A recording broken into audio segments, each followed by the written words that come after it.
Aujourd'hui, nous allons parler de quelle est la meilleure voiture pour le business de l'autopartage.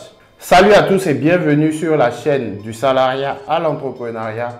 Et pour ceux qui viennent de découvrir la chaîne pour la première fois, je suis Zaïd Lawani, entrepreneur dans le secteur de l'automobile, plus précisément dans l'achat, la vente et la location de voitures. Aujourd'hui, je fais une vidéo que j'aurais dû faire il y a longtemps. Mais pour une raison quelconque, je ne l'ai jamais faite. Aujourd'hui, je veux répondre aux questions fréquemment posées que je reçois au sujet de la location de voitures. Je reçois beaucoup de questions sur l'autopartage.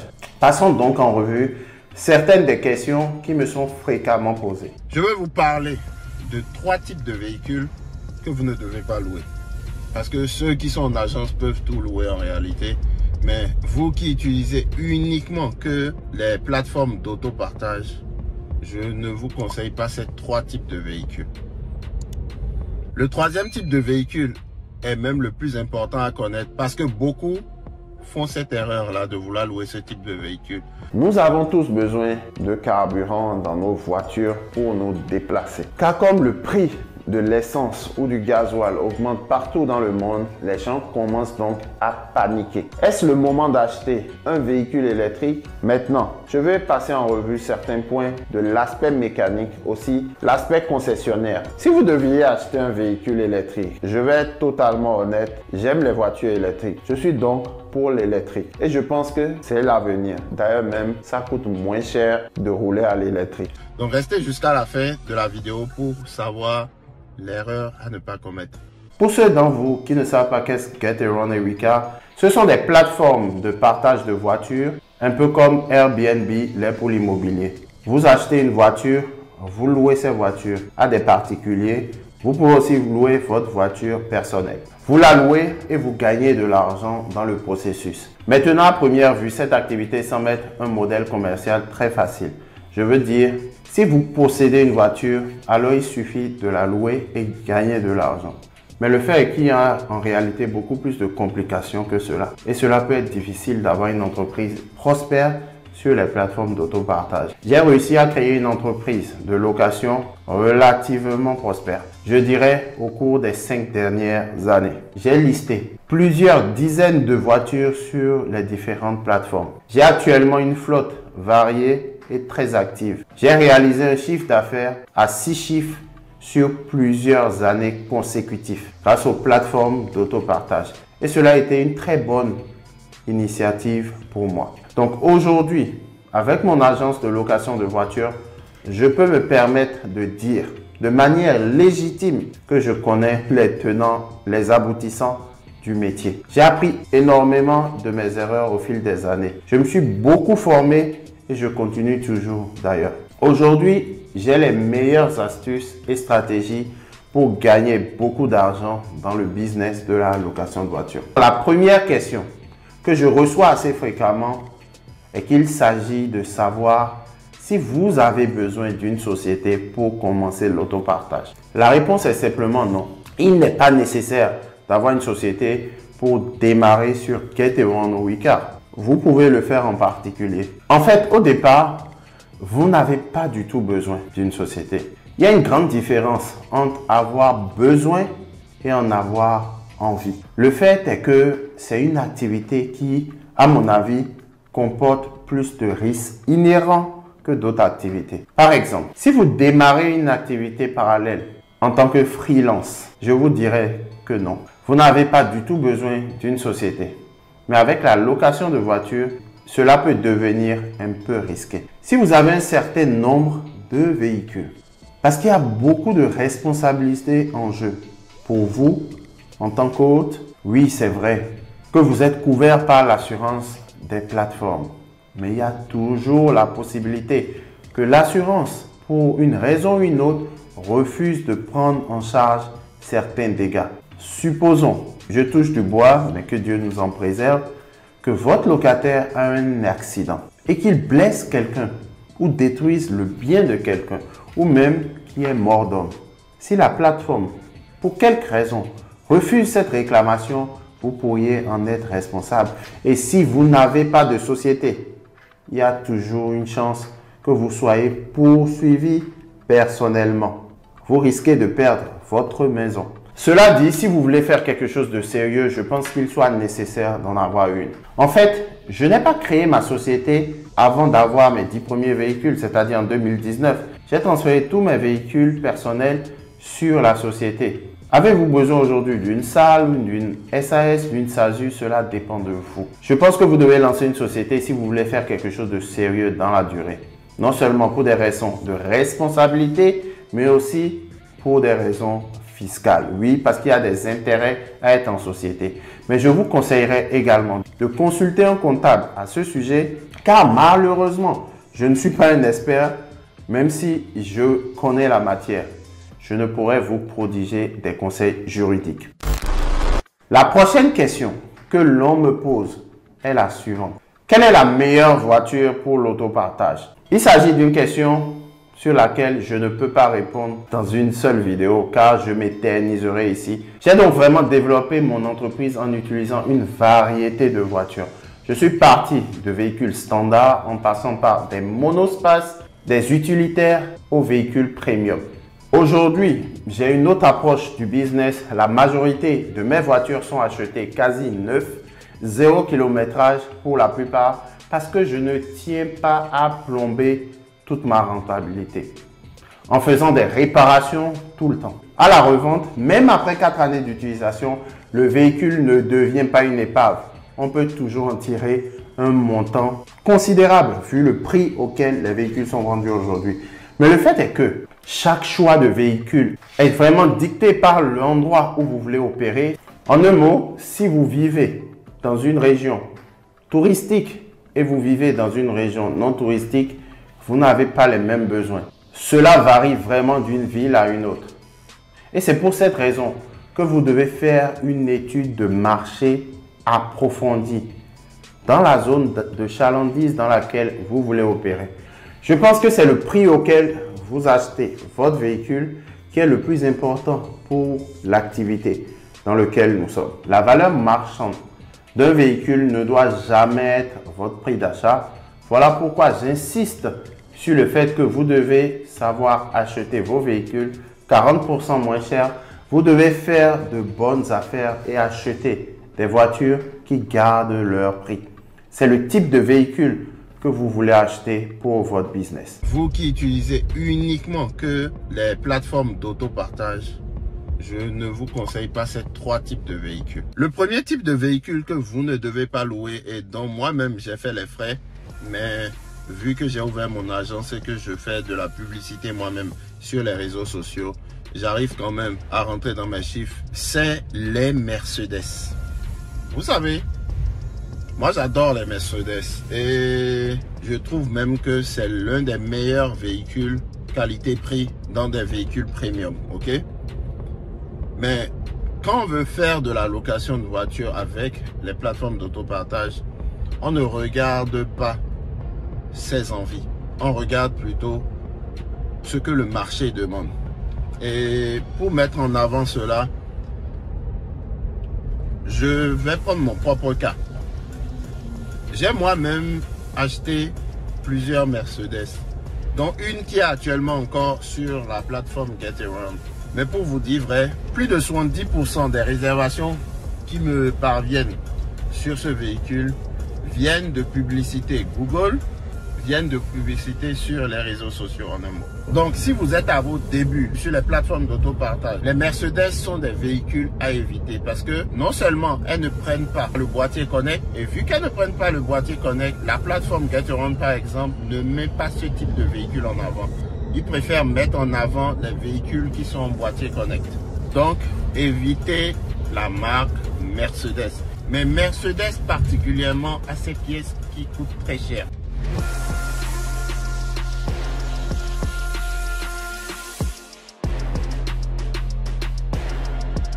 Deuxième type de véhicule que vous devez éviter selon moi, mais cette fois-ci, j'ai pas commis cette erreur, c'est les véhicules du type pick-up. Vous devez éviter les véhicules du type pick-up. Pourquoi je vous recommande de ne pas acheter de pick-up pour les louer sur les plateformes d'autopartage?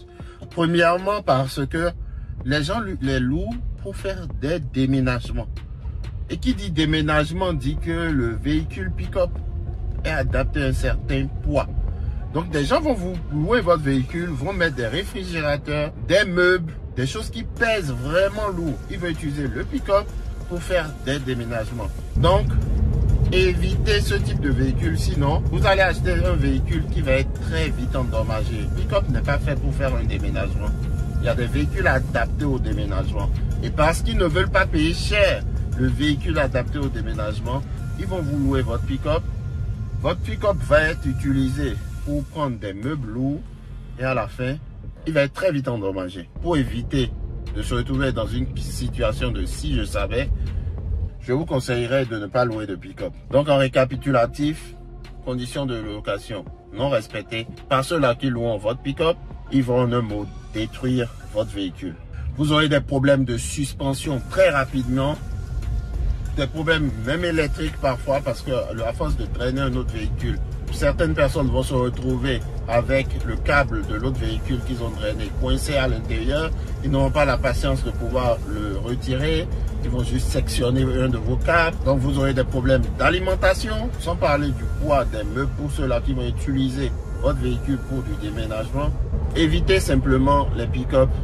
Ce n'est que des problèmes pour vous. Troisième type de véhicule que je ne vous conseillerais pas de louer sur les plateformes d'autopartage, n'allez pas louer des supercars. Pourquoi selon moi vous ne devez pas louer des véhicules du type supercar? Les plateformes d'autopartage n'ont pas pour clients cible des gens qui ont les moyens de pouvoir louer des supercars. Donc votre avatar client ne se trouve pas là.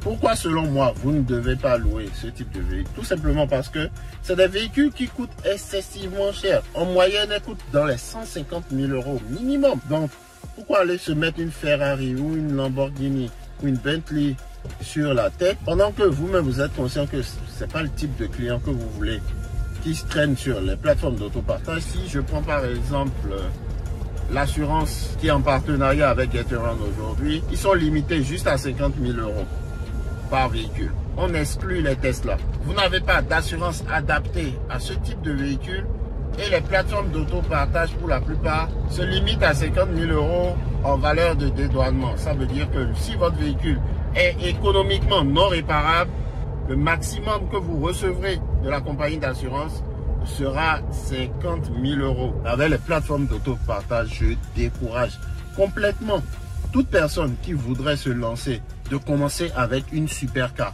Je ne parle pas de véhicules premium, je vous parle de véhicules qui coûtent dans les 150 jusqu'au million, quoi. J'ai conduit ces derniers mois la Tesla Model 3 et aussi le Taycan de Porsche, qui sont vraiment de très belles voitures avec des technologies étonnantes. Mais il y a un certain nombre de choses que vous devez savoir si vous envisagez d'acheter un véhicule électrique. Lorsque les gens font des vidéos pour parler des voitures électriques, la seule chose dont ils parlent est le prix ou encore leur impressionnante technologie. Il y a beaucoup plus de choses à prendre en compte. Cependant, à l'heure actuelle, il est encore très difficile de trouver certains endroits de superchargeurs pour recharger votre voiture.